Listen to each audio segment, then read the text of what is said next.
Hi friends, and welcome back to Gardening Suburbia. My name is Amanda, and today we are going to try to plant as many peppers and tomatoes as we possibly can. It is already like 8 o'clock at night, and it's Mother's Day, so happy late Mother's Day to all of you moms out there. Um, I spent a lot of my day inside editing the second part of the video for the market, and I really wanted to get out here and actually get some tomatoes and peppers in the ground. So in my area of Cincinnati, we typically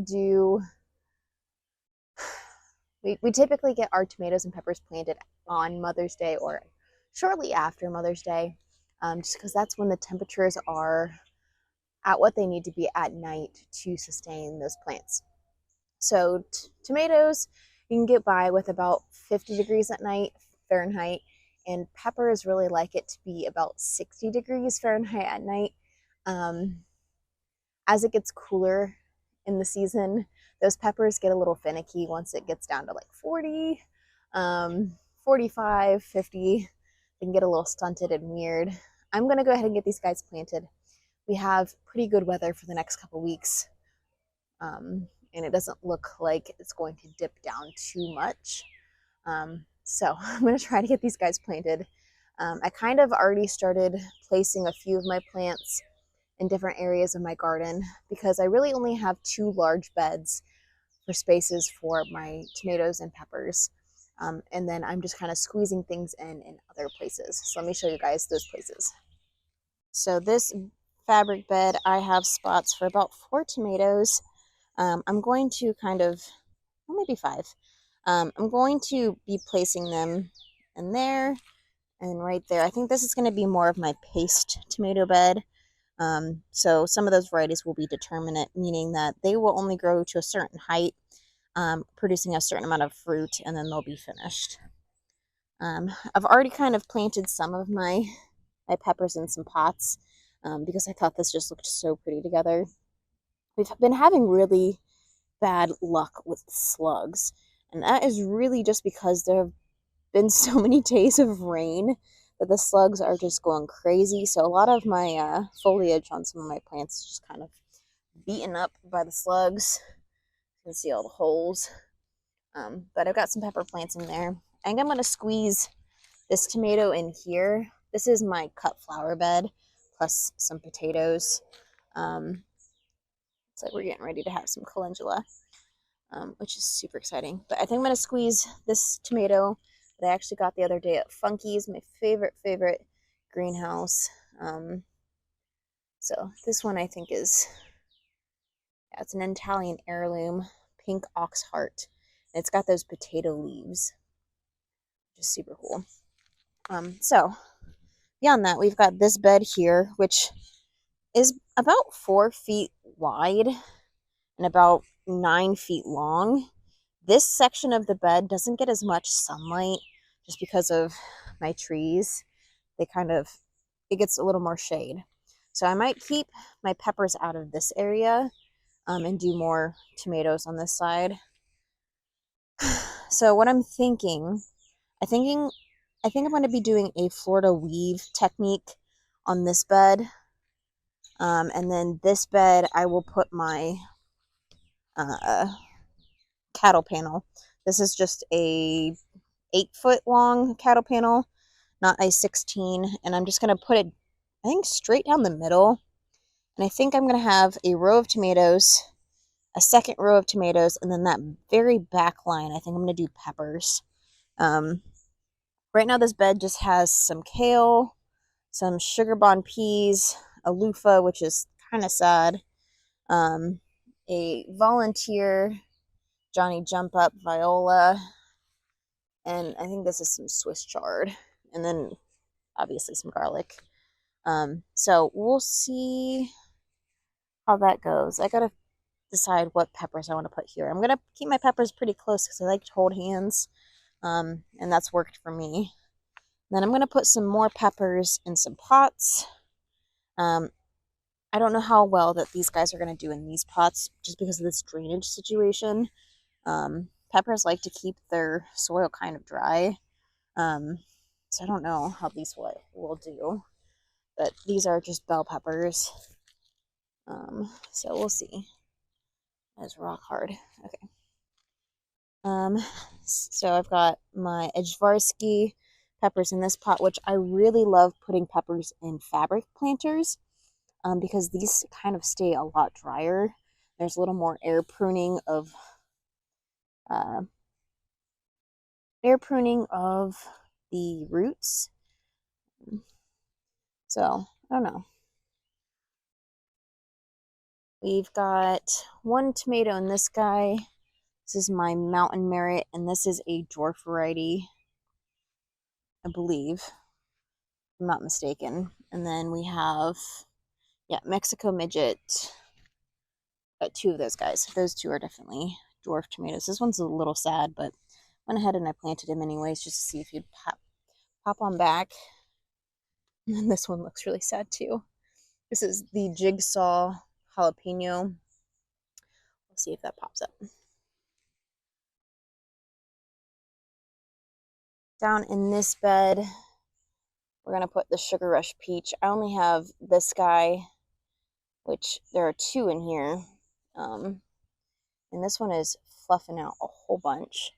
I do have some sage in this bed, but I figured I could put him to the side and put these peppers on the outside. And then last but not least, we've got room in this bed. Now this bed, I had some volunteers of a lot of things.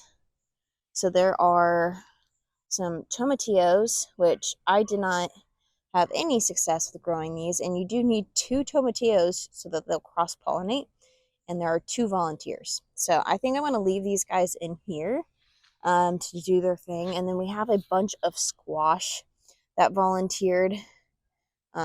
So those guys are doing their thing. I've got some lettuce and onions, and then I did plant some eggplants over here. Got some basil, Shasta daisy.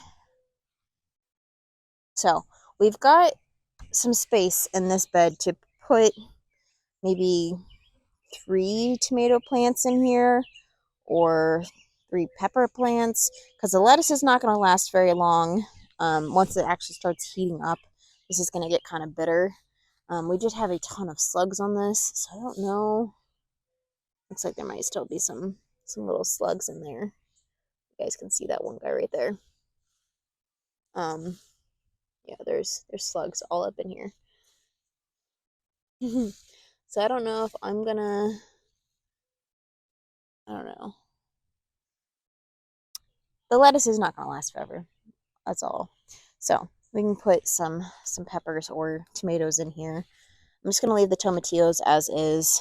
I could transplant them, but I don't know where I'm gonna put them, so I'm just gonna leave them there. All right, let's start placing some things. Maybe I can do a fast planting. So I've got 2 Romas. I'm gonna keep those guys together. And then I've got an Amish paste.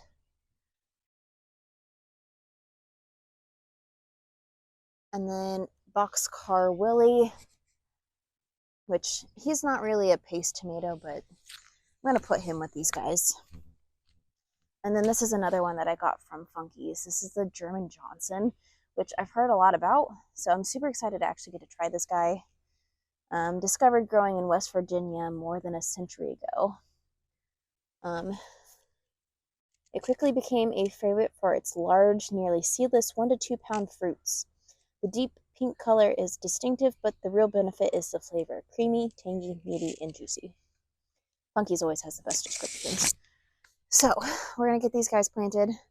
I mean, eventually my onions are going to come out of here. They're looking so good. I'm so excited about these. Garlic, obviously, at some point will come out of here. It's already starting to grow some scapes, which is super exciting. Means we are getting closer. Once these guys curl, then I can harvest the scape. But for now, he'll stay in there. I need to grab a shovel.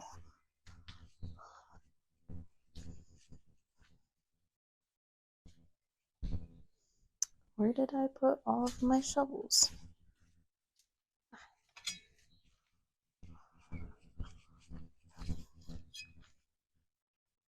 All right, so it's cute. Okay, I am gonna grab some fertilizer, and give this bed a good dose of just like an all-purpose tomato fertilizer.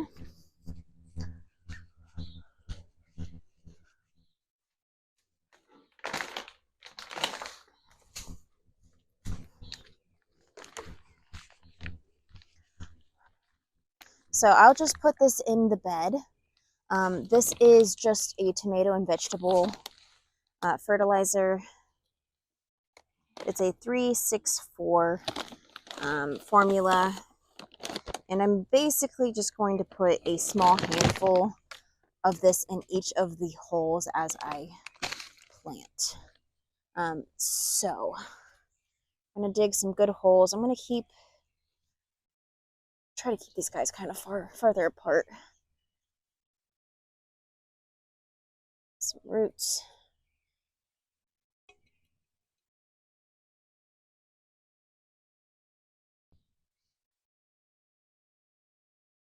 I grew tomatoes in this bed last year and it worked pretty well for me. So we'll see how they do in this bed this year.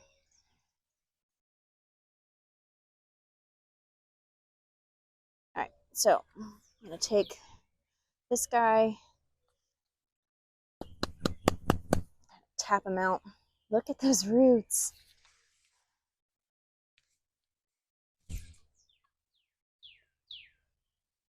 Look how beautiful. So it was a good thing we got these guys out. They're not quite circling, so they're not root bound, but I will go ahead and just work those apart so that those roots will want to spread out, which is awesome. You can already see that it's kind of starting to create some aerial roots.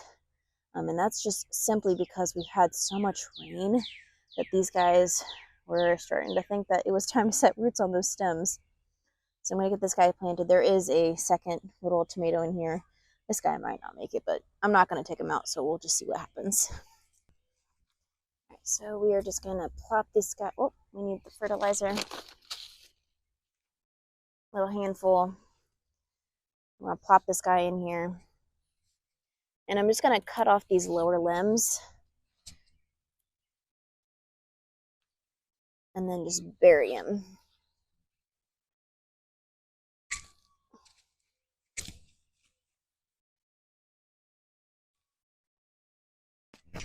And I'm going to put the little tag with him. This will most likely vanish because it's not a UV protected light. Well, as this thing grows, I will go ahead and take off these lower limbs so that they're not touching the soil, because that is when you get some diseases. But for now, I'm going to leave those on. Yeah, for now, I'll just leave this on. And then as we need to, I'll prune it back. So next ones we'll do are the aromas.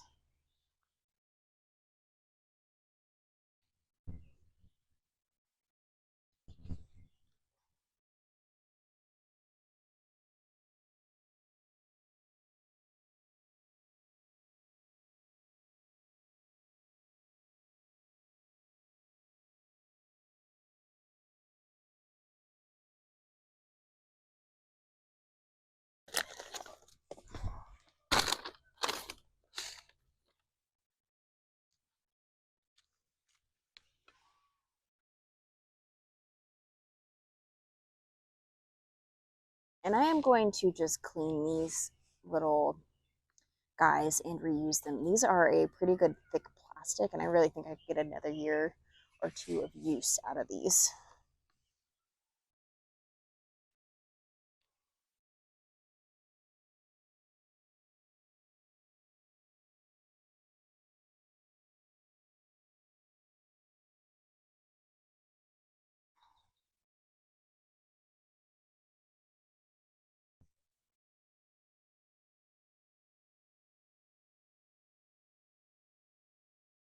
So this season, I really am trying to focus on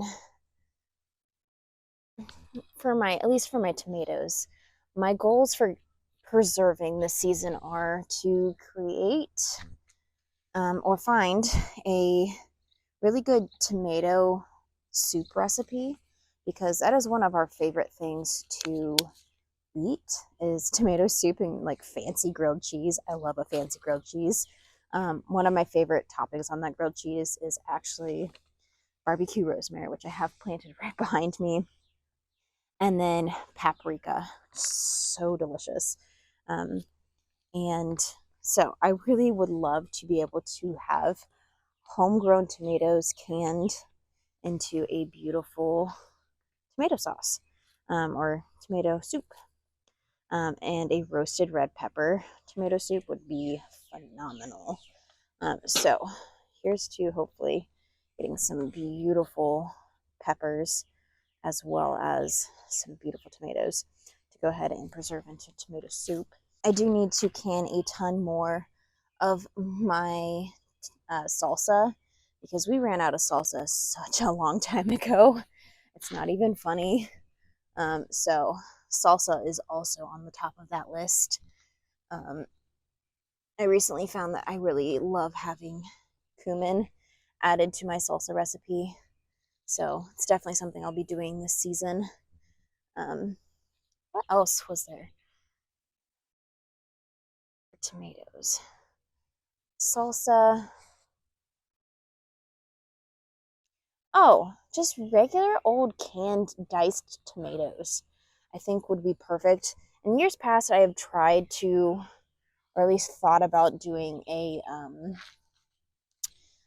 chili starter for my chili that I love making during the cold season.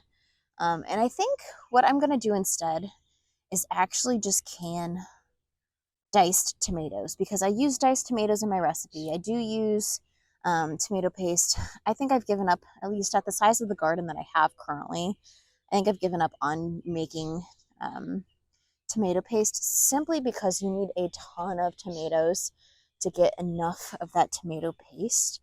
And while it is a beautiful product, I don't know that I really want to use so many of my tomatoes to try to create it. So instead, I think I'll just purchase some really good quality tomato paste from the store and dice up my tomatoes. So diced tomatoes.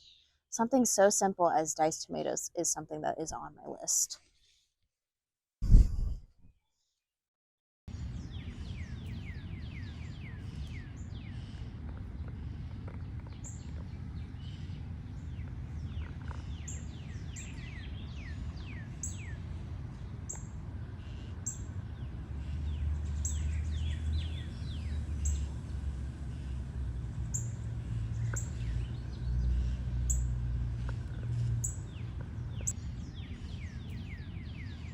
It is getting kind of dark.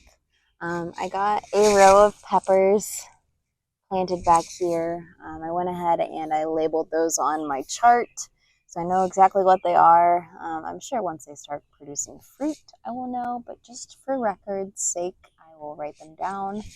I got a banana pepper planted in a pot,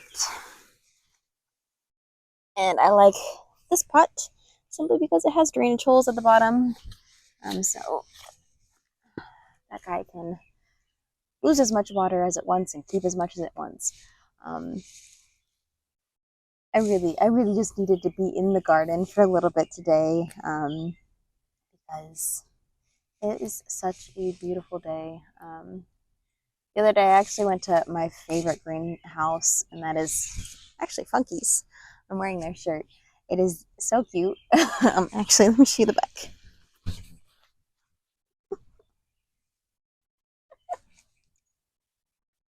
How cute is that? So they had posted on their Facebook page that they were going to be selling shirts, and it's my favorite color of green, and it funked up plants for funked up people. It's so cute. So I'm super excited to have it in my collection of gardening apparel, so to say. But there is still so much left to plant. I think I'm going to turn the camera off and I'm just going to enjoy planting some more stuff, and just kind of take it in. Just because when it's gone, you don't realize how much you miss it until it's like starting to come back again and all of the things are growing and there's so much potential. So we're just going to take some time to enjoy it. I hope you guys are having a wonderful week. I hope that this video finds you well, and I'll see you guys in the next one.